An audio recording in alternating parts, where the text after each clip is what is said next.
അസ്സലാമലൈക്കും. നമ്മൾ കഴിഞ്ഞ ദിവസം ഓൾറെഡി ഒരു ചാപ്റ്റർ സ്റ്റാർട്ട് ചെയ്തിരുന്നു, ബിൽ ഓഫ് എക്സ്ചേഞ്ച്. എന്താണ് ബിൽ ഓഫ് എക്സ്ചേഞ്ച് എന്ന് പറയുന്നത്?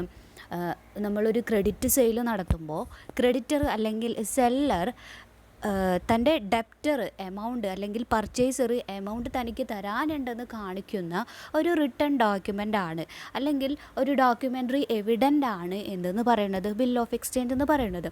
ഇത് പ്രിപ്പയർ ചെയ്യുന്നത് ആരാണ്? സെല്ലറാണ് അല്ലെങ്കിൽ ക്രെഡിറ്റർ ആണ്. ആരുടെ പേരിലാണ് പ്രിപ്പയർ ചെയ്യുന്നത്? പർച്ചേസറുടെ പേരിൽ അല്ലെങ്കിൽ തൻ്റെ ഡെപ്റ്ററുടെ പേരിലാണ്. ഡെപ്റ്റർ അത് സ്വീകരിച്ച് അക്സെപ്റ്റ് ചെയ്ത് സൈൻ ചെയ്ത് തിരിച്ച് ആർക്ക് കൊടുക്കണം? സെല്ലർക്ക് കൊടുക്കണം. അപ്പോൾ സെല്ലറെ പറയുന്നത് നമ്മൾ ഡ്രോയർ ആണെന്ന് പറഞ്ഞു, അതുപോലെ തന്നെ പർച്ചേസർ പറയുന്നത് ഡ്രോയി ആണെന്ന് പറഞ്ഞു. ഇങ്ങനെയുള്ള കുറച്ച് കാര്യങ്ങളൊക്കെ പഠിച്ചു. പേയി ആരാണെന്നുള്ളതൊക്കെ നമ്മൾ കഴിഞ്ഞ ദിവസങ്ങളിൽ പഠിച്ചിരുന്നു. പിന്നെ അതുപോലെ തന്നെ നമ്മൾ അക്കൗണ്ടിങ് അല്ലെങ്കിൽ ജേർണൽ എൻട്രീസ് എഴുതുമ്പോൾ 4 തരത്തിലാണ് അക്കൗണ്ടിങ് ട്രീറ്റ്മെൻറ്റ് നമുക്ക് ഈ ബിൽ ഓഫ് എക്സ്ചേഞ്ച് ആയിട്ട് വരുന്നത്. അതായത് 4 കേസുകളാണ് നമ്മൾ പറയുന്നത്. അതായത് ഇപ്പോൾ മിസ്സ് പറഞ്ഞില്ലേ, ഡ്രോയർ ബിൽ ഓഫ് എക്സ്ചേഞ്ച് അല്ലെങ്കിൽ seller bill of exchange prepare ചെയ്തിട്ട് പർച്ചേസറുടെ കയ്യിൽ കൊടുത്തു, ഡ്രോയിയുടെ കയ്യിൽ കൊടുത്തു. ഡ്രോയി അത് അക്സെപ്റ്റ് ചെയ്തിട്ട് തിരിച്ച് ആർക്ക് തന്നെ കൊടുക്കുകയാണ്? ഈ ഡ്രോയർക്ക് അല്ലെങ്കിൽ സെല്ലർക്ക് തന്നെ തിരിച്ച് ഈ ബിൽ ഓഫ് എക്സ്ചേഞ്ച് കൊടുക്കുകയാണ്. ഇപ്പോൾ ഇത് ആരുടെ കയ്യിലിരിക്കുന്നത്? സെല്ലറുടെ കയ്യിലാണ് ബിൽ ഓഫ് എക്സ്ചേഞ്ച് എന്ന് പറയുന്ന ആ ഡോക്യുമെൻ്റ് ഇരിക്കുന്നത്. ഇനി ഇത് 4 കേസിൽ വരാം. അതായത് bill of exchange maturity period വരെ. മെച്യൂരിറ്റി പീരീഡ് എന്ന് പറഞ്ഞിട്ടുണ്ടെങ്കിൽ ഇപ്പോൾ ഒരു ക്രെഡിറ്റ് സെയിൽ നടന്നു, കടത്തിന് സാധനങ്ങൾ വിറ്റു, അതിൻ്റെ പൈസ പിന്നെ നമുക്ക് തരുന്നത് പിന്നീടും ഒരു 3 മാസം കഴിഞ്ഞിട്ടോ 4 മാസം കഴിഞ്ഞിട്ടോ ആണ്. ആ കഴിഞ്ഞിട്ടുള്ള പീരീഡിനെയാണ് നമ്മൾ മെച്യൂരിറ്റി പീരീഡ് എന്ന് പറയുന്നത്. ഇപ്പോൾ ജനുവരിയിലാണ് നമ്മൾ ബിൽ ഓഫ് എക്സ്ചേഞ്ച് പ്രിപ്പയർ ചെയ്തത്, ക്രെഡിറ്റ് സെയിൽ നടന്നത്. ജനുവരി മുതൽ 3 മാസം കഴിഞ്ഞതിന് ശേഷമാണ് നമ്മളുടെ ഡെപ്റ്റർ ക്യാഷ് നമുക്ക് തരുന്നത് എങ്കിൽ അതിനെയാണ് മെച്യൂരിറ്റി പീരീഡ് എന്ന് പറയുന്നത്. ജനുവരി കഴിഞ്ഞ് ജനുവരി, ഫെബ്രുവരി, മാർച്ചാണ് നമ്മളുടെ മെച്യൂരിറ്റി പീരീഡ് വരുന്നത്. അപ്പോൾ ഈ മെച്യൂരിറ്റി പീരീഡ് വരെ ഈ ബിൽ ഓഫ് എക്സ്ചേഞ്ച് സെല്ലറുടെ കയ്യിൽ തന്നെ ഉണ്ട് എങ്കിൽ അത് അങ്ങനെ ആ കേസാണെന്നുണ്ടെങ്കിൽ എന്താണ് അക്കൗണ്ടിങ് ട്രീറ്റ്മെൻറ്റ് എന്ന് നമുക്ക് പഠിക്കണം. രണ്ടാമത്തെ കേസ് പറഞ്ഞത്, നമ്മൾ ഈ ബിൽ ഓഫ് എക്സ്ചേഞ്ച് നമ്മൾ പെട്ടെന്ന് ക്യാഷാക്കി മാറ്റാൻ വേണ്ടിയിട്ട് ബാങ്കിൽ കൊണ്ടുപോയി കൊടുക്കുന്നു. ബാങ്കിൽ കൊണ്ടുപോയി നമുക്ക് വിൽക്കാം. സാധാരണ സാധനങ്ങളൊക്കെ കൊടുക്കണ പോലെ നമുക്ക് ഇത് ബാങ്കിൽ കൊണ്ടുപോയി കൊടുക്കാം. ബാങ്ക് അപ്പോൾ ആ ബിൽ ഓഫ് എക്സ്ചേഞ്ചിൽ പറഞ്ഞിരിക്കുന്ന എമൗണ്ട് എത്രയാണോ അത്രയും എമൗണ്ട് തരുന്നു. അവിടെ ചെറിയൊരു എമൗണ്ട് ബാങ്ക് ചാർജായിട്ട് എടുക്കും. അതിനെയാണ് നമ്മൾ ഡിസ്കൗണ്ട് എന്ന് പറയുന്നത്, ബാങ്ക് എടുക്കുന്ന എമൗണ്ടിന്. ദെൻ മൂന്നാമത്തെ കേസ് നമ്മൾ പറഞ്ഞത്, അപ്പോൾ മെച്യൂരിറ്റി പീരീഡിൽ ആരുടെ കയ്യിലാണ് അപ്പോൾ ബിൽ ഓഫ് എക്സ്ചേഞ്ച് ഇരിക്കുന്നത്? ബാങ്കിൻ്റെ കയ്യിലാണ് കേട്ടോ രണ്ടാമത്തെ കേസിൽ. മൂന്നാമത്തെ കേസ് നമ്മൾ പഠിച്ചത് എന്താണ്? എനിക്ക് ക്രെഡിറ്റർ ഉണ്ട് അല്ലെങ്കിൽ സെല്ലർക്ക് ക്രെഡിറ്റർ ഉണ്ട് എങ്കിൽ, ഞാൻ കടത്തിന് വേറൊരാളുടെ നിന്ന് സാധനങ്ങൾ മേടിച്ചിട്ടുണ്ട് എങ്കിൽ അയാൾക്ക് ഞാൻ ഈ ബിൽ ഓഫ് എക്സ്ചേഞ്ച് കൊടുക്കുകയാണ്. എന്നിട്ട് പറയാണ് 3 മാസം കഴിഞ്ഞിട്ട് എൻ്റെ ഡെപ്റ്റർ ഇതിൽ പറഞ്ഞിരിക്കുന്ന എമൗണ്ട് എൻ്റെ ക്രെഡിറ്റർക്ക് പേ ചെയ്യും. അപ്പോൾ ഇതാണ് മൂന്നാമത്തെ കേസ്. അപ്പോൾ മൂന്നാമത്തെ കേസിൽ ബിൽ ഓഫ് എക്സ്ചേഞ്ച് ഇരിക്കുന്നത് ആരുടെ കയ്യിലാണ്? എൻ്റെ ക്രെഡിറ്ററുടെ കയ്യിൽ. ഓക്കെ. നാലാമത്തെ കേസ് പറഞ്ഞത്, മെച്യൂരിറ്റി പീരീഡ് ആകുമ്പോൾ എൻ്റെ കയ്യിലാണ് ബിൽ ഓഫ് എക്സ്ചേഞ്ച് ഇരിക്കുന്നത്, സെല്ലറുടെ കയ്യിലാണ് ഇരിക്കുന്നത്. മെച്യൂരിറ്റി പീരീഡ് ആകുമ്പോൾ ആ ഡേറ്റിൽ നമ്മൾ ബാങ്കിൽ കൊണ്ടുപോയി കൊടുക്കുകയാണ് ബിൽ ഓഫ് എക്സ്ചേഞ്ച്. ഡിസ്കൗണ്ട് ചെയ്യാൻ വേണ്ടിയല്ല, നമ്മൾ ക്യാഷ് കളക്ട് ചെയ്യുന്നത് ബാങ്ക് വഴിയാക്കാൻ വേണ്ടിയിട്ട്. എനിക്ക് നേരിട്ട് എൻ്റെ ഡെപ്റ്റർ തരണ്ട, അത് ബാങ്കിൽ കൊണ്ടുപോയി കൊടുത്താൽ മതി എന്നുള്ള കേസിലാണ് മെച്യൂരിറ്റി പീരീഡിൻ്റെ ആ ഡേറ്റിൽ കൊണ്ടുപോയി നമ്മൾ ബിൽ ഓഫ് എക്സ്ചേഞ്ച് ബാങ്കിൽ കൊടുക്കുന്നത്. അങ്ങനെ 4 കേസിലുള്ള അക്കൗണ്ടിങ് ട്രീറ്റ്മെൻറ്റും അതിൻ്റെ പ്രോബ്ലംസും നമുക്ക് പഠിക്കണം. അപ്പോൾ ഓരോന്നും നമുക്ക് നോക്കാം. ഫസ്റ്റ് കേസ് മിസ് പറഞ്ഞു, accounting treatment in drawer and drawee when this bill of exchange hold by the drawer till maturity. അതായത് മെച്യൂരിറ്റി പീരീഡ് വരെ ഈ ബിൽ ഓഫ് എക്സ്ചേഞ്ച് ആരുടെ കയ്യിലാണ്? ഡ്രോയറുടെ കയ്യിലാരാണ്? ആരാണ് ഡ്രോയർ? ബിൽ ഓഫ് എക്സ്ചേഞ്ച് എഴുതി തയ്യാറാക്കുന്ന ആളാണ്. ആരാണ് ഈ ബിൽ ഓഫ് എക്സ്ചേഞ്ച് പ്രിപ്പയർ ചെയ്യുന്നത്? സെല്ലറാണ്, ക്രെഡിറ്ററാണ്. ഈ കാര്യങ്ങളൊക്കെ മക്കൾ മനസ്സിൽ ഉറപ്പിച്ച് വെക്കുക, തറോ ആക്കി വെക്കാട്ടോ, തെറ്റ് സംഭവിക്കരുത്. അപ്പോൾ ഇങ്ങനെ bill of exchange maturity period വരെ കയ്യിൽ വെച്ചിട്ടുണ്ടെങ്കിൽ നമുക്ക് എന്തൊക്കെ ജേർണൽ എൻട്രീസ് വരും? രണ്ടാളുടെ ബുക്സിലും നമുക്ക് ജേർണൽ എൻട്രി എഴുതണം. അതായത് ഡ്രോയറുടെ ബുക്കിലും എഴുതണം, ഡ്രോയിയുടെ ബുക്കിലും എഴുതണം. അതെന്ന് പറയുന്നത് എന്താണ്? ഡ്രോയർ ആരാണ്? സെല്ലറാണ്. ഡ്രോയി ആരാണ്? പർച്ചേസറാണ്. അപ്പോൾ രണ്ടാളുടെ ബുക്കിലും നമുക്ക് എഴുതണം. ഡ്രോയറുടെ കേസിലുള്ള ട്രാൻസാക്ഷൻസ് ഏതൊക്കെയാണ് വരുന്നതെന്നുള്ളതാണ് മിസ്സ് കൊടുത്തിട്ടുള്ളത്. നിങ്ങളെ ടെക്സ്റ്റിൽ തന്നിട്ടില്ല. ടെക്സ്റ്റിൽ ഇത് വരുന്നത് നമുക്ക് പേജ് നമ്പർ 213 കേട്ടോ വരുന്നത്. Page number 213. അതിൽ ഫസ്റ്റത്തെ പറഞ്ഞത് ഡ്രോയറുടെ ബുക്കിൽ, അതായത് ഡ്രോയർ ആരാണ്? സെല്ലറാണെന്ന് മനസ്സിൽ വരണം. സെല്ലറാണെന്നുണ്ടെങ്കിൽ എന്തൊക്കെ ട്രാൻസാക്ഷൻസ് ആണ് അവിടെ നടക്കുന്നത്? ആദ്യം അവൻ ഒരു ക്രെഡിറ്റ് സെയിൽ നടക്കും അല്ലേ? അവൻ ഒരു സാധനം കടത്തിന് മറ്റൊരാൾക്ക് വിൽക്കും. ഒന്നാമത്തെ ട്രാൻസാക്ഷൻ അവിടെ നടന്നു. പിന്നെ പറയുന്നത് അവൻ ബിൽ ഓഫ് എക്സ്ചേഞ്ച് പ്രിപ്പയർ ചെയ്യുന്നു. ആരാണ് പ്രിപ്പയർ ചെയ്യുന്നത്? സെല്ലറാണല്ലേ. Seller bill of exchange prepare ചെയ്യുന്നു. എന്നിട്ട് അത് സൈൻ ചെയ്തിട്ട് ഡെപ്റ്റർക്ക് കൊടുക്കുന്നു, അല്ലെങ്കിൽ തൻ്റെ ഡ്രോയ്ക്ക് കൊടുക്കുന്നു, അല്ലെങ്കിൽ പർച്ചേസർക്ക് കൊടുക്കുന്നു. രണ്ടാമത്തെ ട്രാൻസാക്ഷൻ നടന്നു. മൂന്നാമത്തെ ട്രാൻസാക്ഷൻ പറയുന്നത് മെച്യൂരിറ്റി പീരീഡ് വരെ അവൻ്റെ കയ്യിലാണ് ബിൽ ഓഫ് എക്സ്ചേഞ്ച്. അപ്പോൾ മെച്യൂരിറ്റി പീരീഡിൽ ഓഫ് കോഴ്സ് ആരായിരിക്കും എമൗണ്ട് കളക്ട് ചെയ്യുന്നത്? സെല്ലർ തന്നെയായിരിക്കും അല്ലേ. അപ്പോൾ മെച്യൂരിറ്റി പീരീഡിൽ തൻ്റെ ഡെപ്റ്ററുടെ കയ്യിൽ നിന്ന് ക്യാഷ് സെല്ലർ പർച്ചേസ് ചെയ്യുന്ന ജേണൽ എൻട്രി ട്രാൻസാക്ഷൻ. അങ്ങനെ 3 ട്രാൻസാക്ഷനാണ് സെല്ലറെ സംബന്ധിച്ചിടത്തോളം ബിൽ ഓഫ് എക്സ്ചേഞ്ചിൽ വരുന്നത്. ആദ്യം ഒരു ക്രെഡിറ്റ് സെയിൽ നടക്കുന്നു. ക്രെഡിറ്റ് സെയിൽ നടന്നു കഴിഞ്ഞാൽ അപ്പം തന്നെ അവൻ ഒരു ബിൽ ഓഫ് എക്സ്ചേഞ്ച് പ്രിപ്പയർ ചെയ്യുന്നു, രണ്ടാമത്തെ ട്രാൻസാക്ഷനായി. മൂന്നാമത്തെ ട്രാൻസാക്ഷൻ 3 മാസമോ 4 മാസമോ കഴിഞ്ഞ് മെച്യൂരിറ്റി പീരീഡിൽ അതിൽ പറഞ്ഞിരിക്കുന്ന ബിൽ ഓഫ് എക്സ്ചേഞ്ചിൽ പറഞ്ഞിരിക്കുന്ന എമൗണ്ട് അവൻ കളക്ട് ചെയ്യുന്നു. ഓക്കെ, ഇതാണ് ഡ്രോയറുടെ കേസ്. ഡ്രോയിയുടെ കേസിലുള്ള ട്രാൻസാക്ഷൻസ് ആണ് മിസ് കൊടുത്തിട്ടുള്ളത്. ഫസ്റ്റ് വൺ പറയുന്നത് ക്രെഡിറ്റ് പർച്ചേസ് നടക്കും. ഡ്രോയി എന്ന് പറഞ്ഞാൽ ആരാണ്? പർച്ചേസറാണ് അല്ലേ. മിസ് സെല്ലറും അതുപോലെ തന്നെ ജോൺസ് എന്ന് പറഞ്ഞ ഒരാൾ പർച്ചേസറുമാണ്. ആ പർച്ചേസറുടെ സംബന്ധിച്ചിടത്തോളം എന്തൊക്കെ ട്രാൻസാക്ഷൻ ഉണ്ടാവും? അവനൊരു ക്രെഡിറ്റ് പർച്ചേസ് നടത്തുന്നുണ്ട്, ഒന്നാമത്തെ ട്രാൻസാക്ഷൻ. രണ്ടാമത്തെ ട്രാൻസാക്ഷൻ പറയുന്നത് അക്സെപ്റ്റിംഗ് ബിൽ ഓഫ് എക്സ്ചേഞ്ച്, അതായത് ഡ്രോയി മിസ്സ് സെല്ലറാണ്. മിസ്സ് പ്രിപ്പയർ ചെയ്ത ബിൽ ഓഫ് എക്സ്ചേഞ്ച് ഞാൻ ആർക്ക് കൊടുക്കും? പർച്ചേസർക്ക് കൊടുക്കും. പർച്ചേസർ എന്ത് ചെയ്യണം? അത് അക്സെപ്റ്റ് ചെയ്ത് സൈൻ ചെയ്ത് തിരിച്ചു തരണം. അപ്പോൾ അവൻ്റെ പർച്ചേസറുടെ രണ്ടാമത്തെ ട്രാൻസാക്ഷനാണ് ബിൽ ഓഫ് എക്സ്ചേഞ്ച് അക്സെപ്റ്റ് ചെയ്യുക എന്നുള്ളത്. മൂന്നാമത്തെ ട്രാൻസാക്ഷൻ പറയുന്നത് എന്താണ്? Payment of cash. മെച്യൂരിറ്റി പീരീഡിൽ ആരാണ് ക്യാഷ് പേ ചെയ്യേണ്ടത്? പർച്ചേസറാണ് അല്ലേ, ഡെപ്റ്ററാണ് അല്ലേ, ഡ്രോയി ആണ്. ഓക്കെ, അപ്പോൾ അവനെ സംബന്ധിച്ചിടത്തോളം 3 ട്രാൻസാക്ഷൻ. അപ്പോൾ മിസ്സിൻ്റെ അല്ലെങ്കിൽ സെല്ലറുടെ നേരെ ഓപ്പോസിറ്റ് ട്രാൻസാക്ഷനാണ് അവനക്ക് വരുന്നത് അല്ലേ. മക്കളൊന്ന് ശ്രദ്ധിച്ച് നോക്കിയാൽ, സെല്ലർക്ക് ക്രെഡിറ്റ് സെയിലാണ് നടക്കുന്നതെങ്കിൽ പർച്ചേസർക്ക് അവിടെ ക്രെഡിറ്റ് പർച്ചേസാണ് നടക്കുന്നത്. പിന്നെ രണ്ടാമത്തെ ട്രാൻസാക്ഷൻ നോക്കിയേ, സെല്ലർ ബില്ല് പ്രിപ്പയർ ചെയ്യുന്നു, സൈൻ ചെയ്ത് അത് ഡെപ്റ്റർക്ക് പാസ് ചെയ്യുന്നു. ഡെപ്റ്റർ എന്ത് ചെയ്യണം? അത് അക്സെപ്റ്റ് ചെയ്യണം. അപ്പോൾ അവൻ്റെ ട്രാൻസാക്ഷനായി. ദെൻ മൂന്നാമത്തെ പറഞ്ഞത് receipt of cash on maturity പീരീഡിൽ സെല്ലർ ക്യാഷ് റിസീവ് ചെയ്യും. ആരാ അവിടെ പേയ്മെൻറ്റ് നടത്തുക? പർച്ചേസറാണ്. അപ്പോൾ രണ്ടാളുടെയും ഡ്രോയറുടെയും ഡ്രോയുടെയും ട്രാൻസാക്ഷൻസ് നമുക്കൊരു ഐഡിയ കിട്ടി. ഇത് നമ്മൾ പഠിക്കേണ്ടത് അവരുടെ ട്രാൻസാക്ഷൻസ് കമ്പയർ ചെയ്ത് കഴിഞ്ഞിട്ടുണ്ടെങ്കിൽ തീർച്ചയായിട്ടും നമുക്ക് കിട്ടും. ഓപ്പോസിറ്റ് ട്രാൻസാക്ഷനാണ് സെല്ലറുടെയും പർച്ചേസറുടെയും വരുന്നത്. അപ്പോൾ മക്കൾ കമ്പയർ ചെയ്ത് പഠിക്കുക. അപ്പോൾ 3ൻ്റെയും ജേണൽ എൻട്രീസ് നമുക്ക് നോക്കണം. ജേണൽ എൻട്രീസ് മക്കൾക്ക് ടെക്സ്റ്റിൽ തന്നിട്ടുണ്ട്. അതാണ് മിസ് ഇവിടെ സ്ക്രീനിൽ കാണിച്ചിരിക്കുന്നത്. ഡ്രോയറുടെ ബുക്കിലും ഡ്രോയിയുടെ ബുക്കിലും. ഡ്രോയർ ആരാണ് എന്ന് മനസ്സിൽ മക്കൾ തറവാക്കി വെക്കുക. സെല്ലറാണ് ഡ്രോയർ. ഡ്രോയി ആരാണ്? പർച്ചേസറാണ് ഡ്രോയി. ഡ്രോയർ ആരൊക്കെയാണ്? സെല്ലറാണ്, ക്രെഡിറ്ററാണ്. ഡ്രോയി ആരൊക്കെയാണ്? പർച്ചേസറാണ്, ഡെപ്റ്ററാണ്. ഇനി goods sold on credit. First transaction നമ്മൾ പറഞ്ഞു. ഡ്രോയർ അല്ലെങ്കിൽ സെല്ലർ ക്രെഡിറ്റിന് ഗുഡ്സ് വിൽക്കുമ്പോൾ ഉള്ള ജേണൽ എൻട്രി മക്കൾക്ക് അറിയാം. Debtors account, debtor to sales. Credit സെയിലാണ് നടന്നത് അല്ലേ. അപ്പോൾ നമ്മളിപ്പോൾ ജോണിനാണ് വിൽക്കുന്നത്, മിക്സിൻ്റെ എക്സാമ്പിൾ പ്രകാരം ജോണിനാണ് വിൽക്കുന്നത് എങ്കിൽ John's account debtor to sales എന്നാണ് വരാം അല്ലേ. നമ്മൾ സാധാരണ പഠിച്ചിട്ടുള്ളതാണ്. ഇനി അപ്പോൾ ഡ്രോയിയുടെ ബുക്കിൽ എന്തായിരിക്കും വരാം? ഡ്രോയി ജോൺസ് എന്നാണ് ഗുഡ്സ് ക്രെഡിറ്റിന് പർച്ചേസ് ചെയ്തതാണ് അല്ലേ. അപ്പോൾ അവൻ്റെ ബുക്കിൽ എങ്ങനെ വരാം? Purchase account debtor to creditors account. അപ്പോൾ പർച്ചേസ് അക്കൗണ്ട് ഡെപ്റ്റർ ടു മിസ്സിൻ്റെ പേര്. ഓക്കെ, ദെൻ രണ്ടാമത്തെ ട്രാൻസാക്ഷൻ നമ്മൾ പഠിച്ചത് എന്താണ്? Seller bill of exchange prepare ചെയ്യുന്നു. അതിനുള്ള ജേണൽ എൻട്രി ആണ് വരുന്നത്. Bills receivable account debtor to debtors account. Then accepting and giving. മറ്റാളെ സംബന്ധിച്ചിടത്തോളം, ജോൺസിനെ സംബന്ധിച്ചിടത്തോളം, പർച്ചേസറെ സംബന്ധിച്ചിടത്തോളം എന്താണ്? ബിൽ ഓഫ് എക്സ്ചേഞ്ച് അക്സെപ്റ്റ് ചെയ്യുകയാണ്. Creditors account debtor to bills payable account. ഇനി മക്കൾ ശ്രദ്ധിക്കേണ്ട കാര്യം, ബിൽസ് റിസീവബിൾ അല്ലെങ്കിൽ ബിൽസ് റിസീവബിൾ എന്ന് പറയുന്നത് എന്താണ്? നമ്മൾ സാധാരണ ഡെപ്റ്റേഴ്സ് പോലെ തന്നെ അസെറ്റാണ്. ബിൽസ് റിസീവബിൾ അസെറ്റാണ്. ബിൽസ് പേയബിൾ എന്താണ് ലയബിലിറ്റിയാണ്. അപ്പോൾ അതിനനുസരിച്ച് ട്രീറ്റ് ചെയ്യാം കേട്ടോ. അപ്പോൾ ബിൽ ഓഫ് എക്സ്ചേഞ്ചിൻ്റെ 2 നെയിമുകളാണ്, കാറ്റഗറീസാണ് ഈ വരുന്നത്, ബിൽസ് റിസീവബിളും ബിൽസ് പേയബിളും എന്ന് പറയുന്നത്. സെല്ലർ ഈ ബിൽ ഓഫ് എക്സ്ചേഞ്ചിനെ ബിൽസ് റിസീവബിൾ എന്ന് പറയും, എനിക്ക് കിട്ടാനുള്ളതാണ്.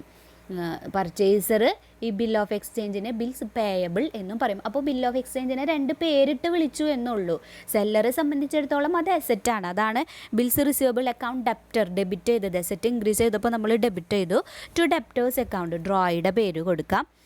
ദെൻ പർച്ചേസറെ സംബന്ധിച്ചിടത്തോളം അത് അക്സെപ്റ്റ് ചെയ്യുമ്പോൾ എന്താണ് വരുന്നത്, ബിൽസ് പേയബിൾ ആണ്. ബിൽ ഓഫ് എക്സ്ചേഞ്ചിനെ പറഞ്ഞു മിസ് 2 നെയിം ഇട്ട് വിളിച്ചു എന്നുള്ളൂ, ബിൽസ് പേയബിൾ ആണ്. പർച്ചേസറെ സംബന്ധിച്ചിടത്തോളം ഒരു ലയബിലിറ്റി ആണ് അല്ലേ, എനിക്ക് തരാനുള്ളൊരു എമൗണ്ട് ആണ്.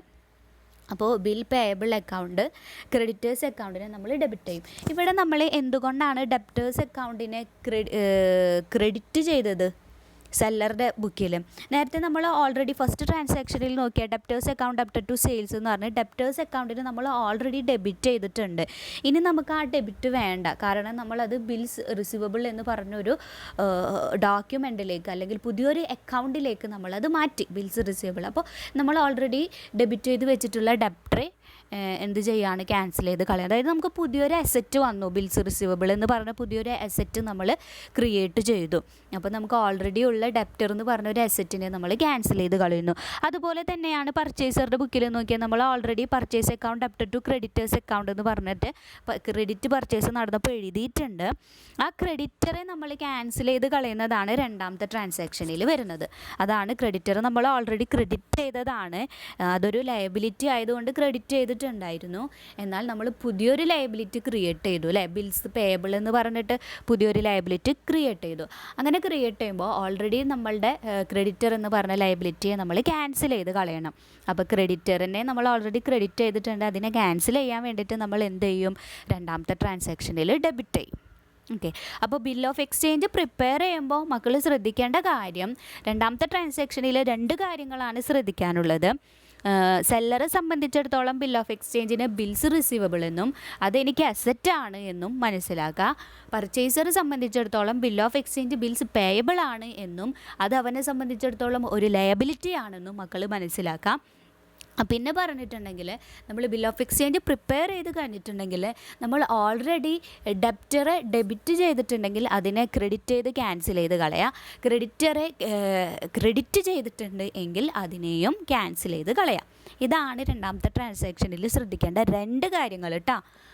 തെറ്റിപ്പോവരുത്. ഈ ജേർണൽ എൻട്രീസൊക്കെ തറോ ആയിട്ട് പഠിക്കാം.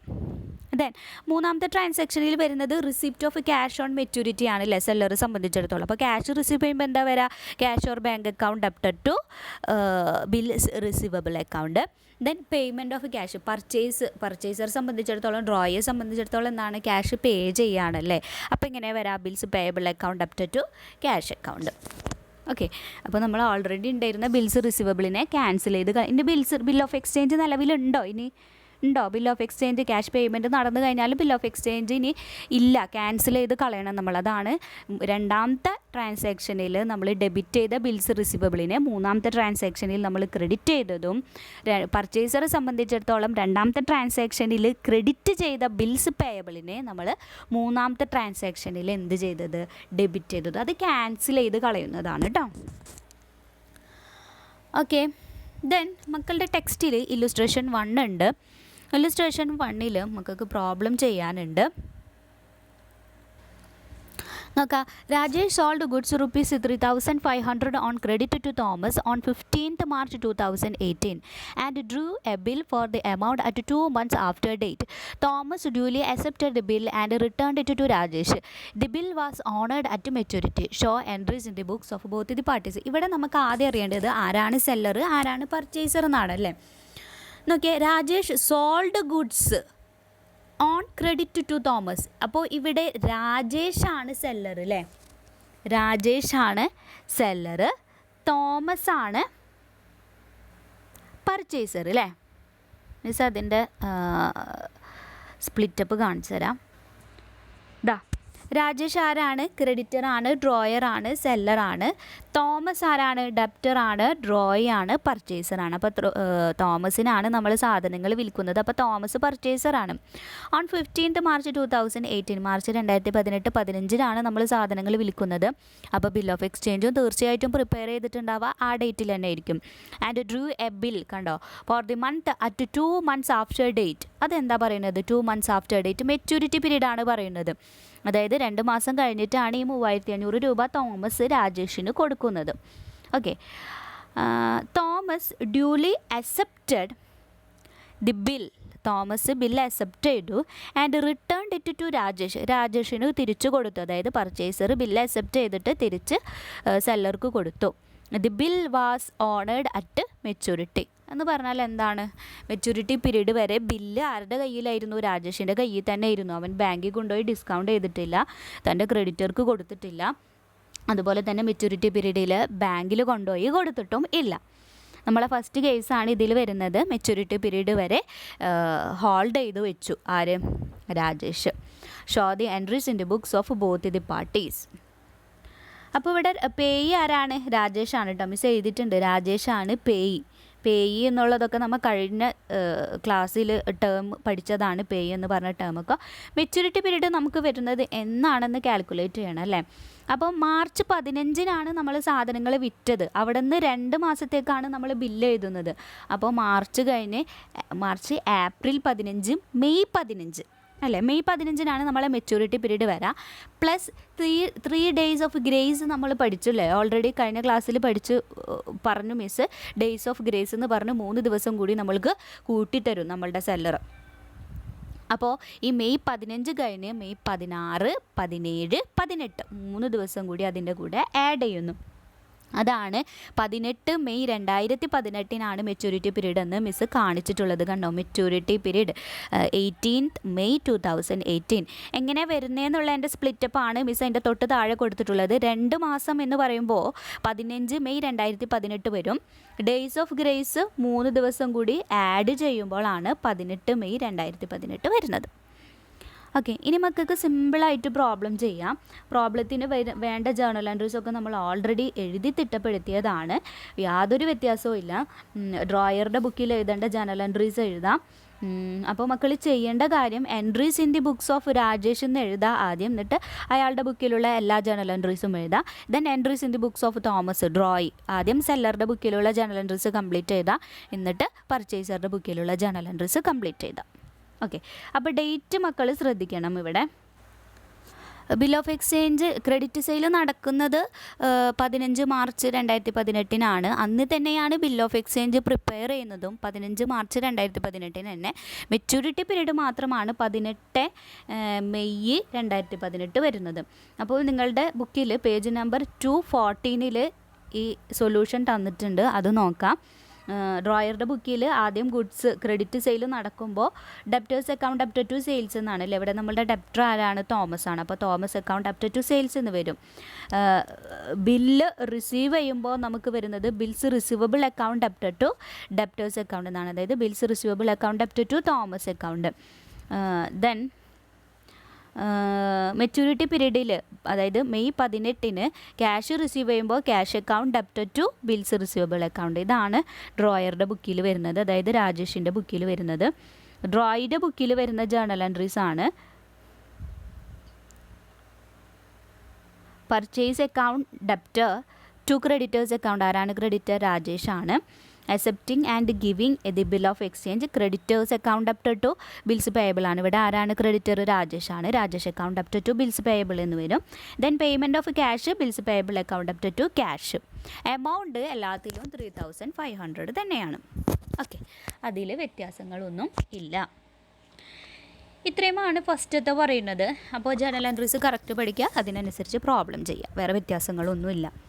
ഇനി നമ്മൾ ഈ ബില്ല് കൊണ്ടുപോയി രണ്ടാമത്തെ കേസ് പറയുന്നത് നമ്മൾ ബിൽ ഓഫ് എക്സ്ചേഞ്ച് പ്രിപ്പയർ ചെയ്ത അന്ന് തന്നെ ഈ ബില്ല് കൊണ്ടുപോയിട്ട് നമ്മൾ ബാങ്കിൽ കൊണ്ടുപോയിട്ട് ഡിസ്കൗണ്ട് ചെയ്യുകയാണ്.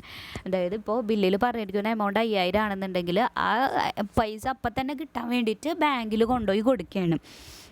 2 മാസം അല്ലെങ്കിൽ 3 മാസം വരെയൊന്നും നമുക്ക് വെയിറ്റ് ചെയ്യേണ്ട കാര്യമില്ല.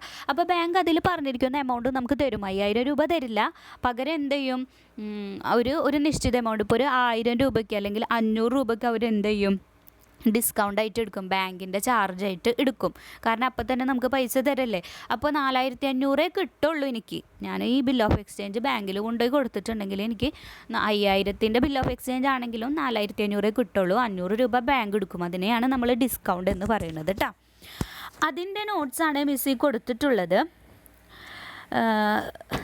ഫസ്റ്റത്തെ പോയിന്റ് നോക്കിയാൽ not waited for payment of cash till maturity. നിങ്ങൾ നോട്ട്സ് ഇങ്ങനെ തന്നെ പ്രിപ്പയർ ചെയ്ത് വെച്ചോ, അപ്പോൾ മക്കൾക്ക് കൂടുതൽ ഈസി ആവും. പാരഗ്രാഫ് കംപ്ലീറ്റ് വായിക്കാനൊന്നും നിൽക്കണ്ട. Not waited for payment of cash till maturity period വരെ ക്യാഷ് പേയ്മെൻറ്റ് നടത്താൻ വേണ്ടിയിട്ട് അവൻ വെയിറ്റ് ചെയ്യുന്നില്ല. ഇമ്മീഡിയറ്റ് ക്യാഷ് ഈസ് നീഡഡ്, അതായത് പെട്ടെന്ന് അവനക്ക് ക്യാഷിൻ്റെ ആവശ്യമുണ്ട്.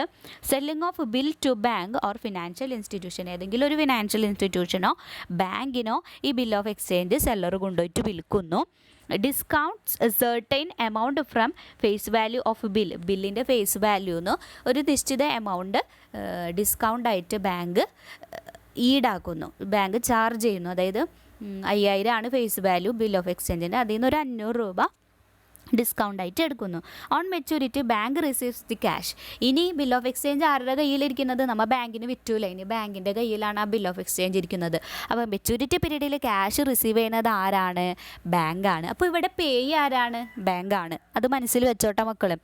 Then not drawee transactions, there is no change in the transactions of drawee എന്നാണ് മിസ് അത് എഴുതിയേക്കുന്നതിൻ്റെ ഉദ്ദേശം. നിങ്ങൾക്ക് മനസ്സിലായില്ലെങ്കിൽ മക്കൾ കറക്റ്റ് ചെയ്ത് എഴുതുക. There is no change in the journal entries of drawee, in the books of journal entries in the books of drawing. There is no change in the journal entries in the books of drawing. ഡ്രോയിയുടെ ബുക്സിൽ journal എൻട്രീസിന് മാറ്റങ്ങളൊന്നുമില്ല, പർച്ചേസറുടെ ബുക്കിൽ മാറ്റങ്ങളൊന്നുമില്ല, same തന്നെയാണ്, നമ്മൾ പറഞ്ഞ സാധനങ്ങൾ തന്നെയാണ് വരുന്നത് കേട്ടോ. ഇനി 1 എൻട്രി ചേഞ്ച് ഇൻ ഡ്രോയറുടെ ബുക്കിലോ സെല്ലറുടെ ബുക്കിൽ ഒരു ജേർണൽ എൻട്രി മാത്രമേ മാറ്റുള്ളൂ. ആ ജേർണൽ എൻട്രി ഏതാണെന്ന് നമുക്ക് നോക്കാം. ഡ്രോയിയുടെയും ട്രാൻസാക്ഷൻസ് മിസ് ഇതാ കൊടുത്തിട്ടുണ്ട്. അതാ സെല്ലറുടെ ട്രാൻസാക്ഷനാണ് കൊടുത്തിട്ടുള്ളത്. ഈ കേസിൽ ക്രെഡിറ്റ് സെയിൽ നടക്കുന്നു, ബില്ല് പ്രിപ്പയർ ചെയ്യുന്നു, സൈൻ ചെയ്യുന്നു, ബില്ല് തിരിച്ച് മേടിക്കുന്നു. ഇനി ഡിസ്കൗണ്ട്സ് ഇത് ബില്ല് തിരിച്ച് മേടിച്ച് അപ്പം തന്നെ ബാങ്കിൽ കൊണ്ടുപോയി കൊടുക്കുകയാണ്. അപ്പോഴുള്ള ജേർണൽ എൻട്രി ആണ് നമുക്ക് വരുന്നത് ക്യാഷ് അക്കൗണ്ട് ഡെബ്റ്റർ. ബാങ്ക് ക്യാഷ് തരും. ആരാണ് തരുന്നത്, bills receivable account. Bills receivable cancel ചെയ്ത് കളഞ്ഞു. ബിൽസ് റിസീവബിളിലുള്ള എമൗണ്ട് ആര് മേടിച്ചു, സെല്ലർ മേടിച്ചു. ഡിസ്കൗണ്ട് അക്കൗണ്ട് ഡെബ്റ്റർ, എന്താ ഡിസ്കൗണ്ട് അക്കൗണ്ടിനെ നമ്മൾ ഡെബിറ്റ് ചെയ്തത്, അത് നമ്മളെ സംബന്ധിച്ചിടത്തോളം എന്താണ്, എക്സ്പെൻസ് ആണ്. എക്സ്പെൻസ് ഇൻക്രീസ് ചെയ്താൽ ഡെബിറ്റ് ചെയ്യും അല്ലേ. ഡിസ്കൗണ്ട് എന്താണ്, നമ്മളെ സംബന്ധിച്ചിടത്തോളം എന്താണ്, എക്സ്പെൻസ് ആണ്. കാരണം എന്താ, ഇവിടെ ഡിസ്കൗണ്ട് എന്ന് പറഞ്ഞാൽ നമ്മൾ സാധാരണ പഠിച്ച ഡിസ്കൗണ്ട് അല്ല, ഡിസ്കൗണ്ട് അലൗഡ് അല്ല, ഡിസ്കൗണ്ട് റിസീവ്ഡ് അല്ല. നമ്മൾ കഴിഞ്ഞ ക്ലാസ്സുകളിലൊക്കെ പഠിച്ചത് ഡിസ്കൗണ്ട് റിസീവ്ഡും ഡിസ്കൗണ്ട് അലൗഡാണ്. ഡിസ്കൗണ്ട് അലൗഡ് എക്സ്പെൻസ് ആണ്, ഡിസ്കൗണ്ട് റിസീവ്ഡ് ഇൻകം ആണെന്നൊക്കെ നമ്മൾ പ്രോഫിറ്റ് ആൻഡ് ലോസ് അക്കൗണ്ടും മറ്റൊക്കെ പഠിച്ചപ്പോൾ പറഞ്ഞു. ഇവിടെ ഡിസ്കൗണ്ട് എന്ന് പറയുന്നത് വെറും ഡിസ്കൗണ്ടാണ്. ഇവിടെ ഡിസ്കൗണ്ട് അലൗഡും ഇല്ല, റിസീവ്ഡും ഇല്ല. ഇവിടുത്തെ ഉള്ള ഡിസ്കൗണ്ട് നമുക്ക് എക്സ്പെൻസ് മാത്രമാണ്. കാരണം എന്താണ്, 5000 രൂപ കിട്ടേണ്ട ബില്ലുമേൽ നമുക്ക് എത്രയേ തരുന്നുള്ളൂ, ബാങ്ക് 4500 തരുന്നുള്ളൂ. ബാക്കി 500 നമ്മളുടെ എക്സ്പെൻസാണ്. ഓക്കെ, അതാണ് ഇവിടെ ഡിസ്കൗണ്ട് അക്കൗണ്ട് ഡെബ്റ്റർ. ഡിസ്കൗണ്ടിനെ നമ്മൾ ഡെബിറ്റ് ചെയ്തിരിക്കുന്നത് എക്സ്പെൻസ് ആണ്.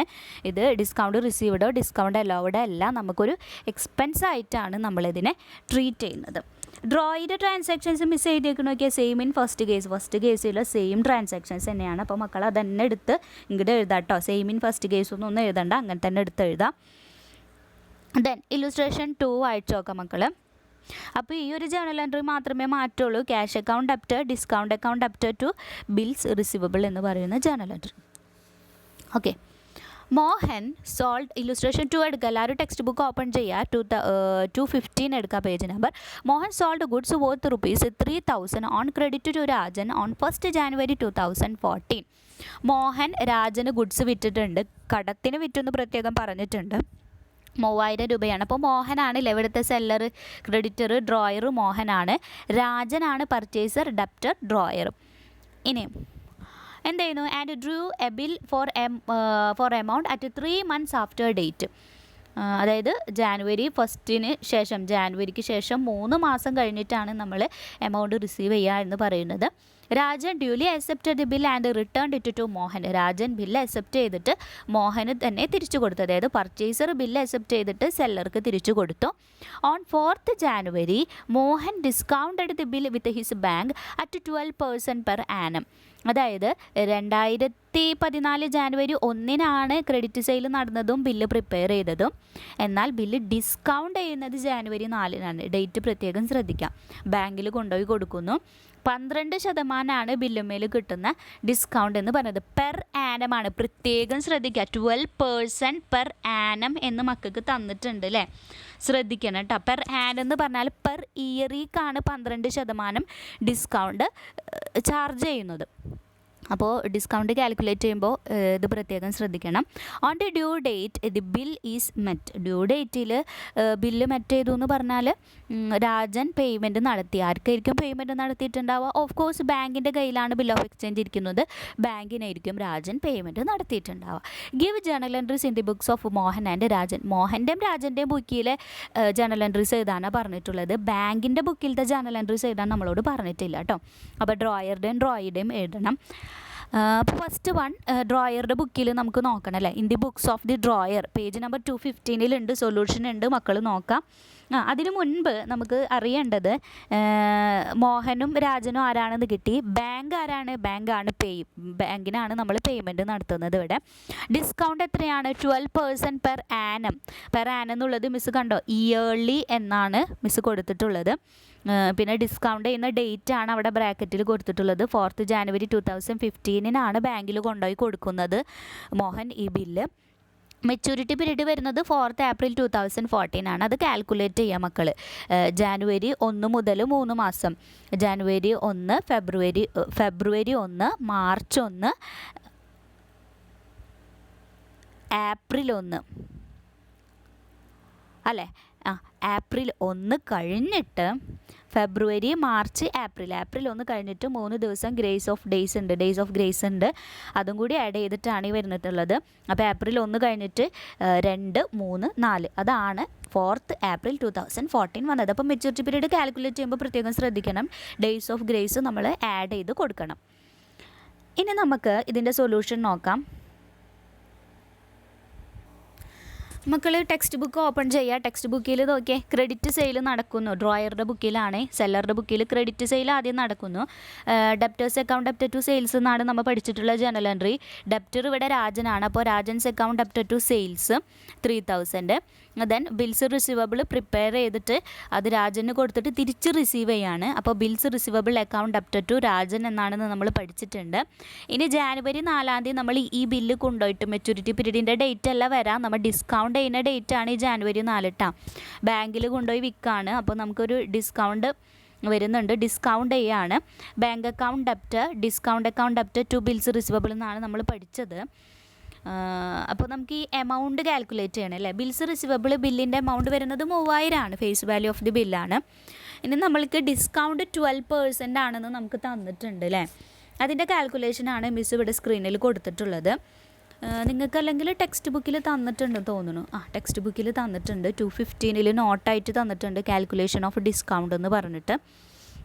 ഡിസ്കൗണ്ട് മിസ് പറഞ്ഞു ഈ 12% പെർ ആനം എന്നാണ് മക്കൾക്ക് തന്നിട്ടുള്ളത്. ഇയർലി ആണ്. നമ്മളിത് എത്ര മാസത്തേക്കാണ് ബിൽ ഓഫ് എക്സ്ചേഞ്ചിൻ്റെ കാലാവധി എത്ര മാസമാണ്? 4 മാസമല്ലേ ഉള്ളൂ, 3 മാസമല്ലേ ഉള്ളൂ. നമ്മൾ ബിൽ ഓഫ് എക്സ്ചേഞ്ച് പ്രിപ്പയർ ചെയ്തിരിക്കുന്നത് 3 മാസത്തിനാണ്. അപ്പോൾ ഈ 3 മാസത്തിനുള്ള ഡിസ്കൗണ്ട് നമ്മൾ കണ്ടാൽ മതി. അതാണ് ഈ പറയുന്നത്.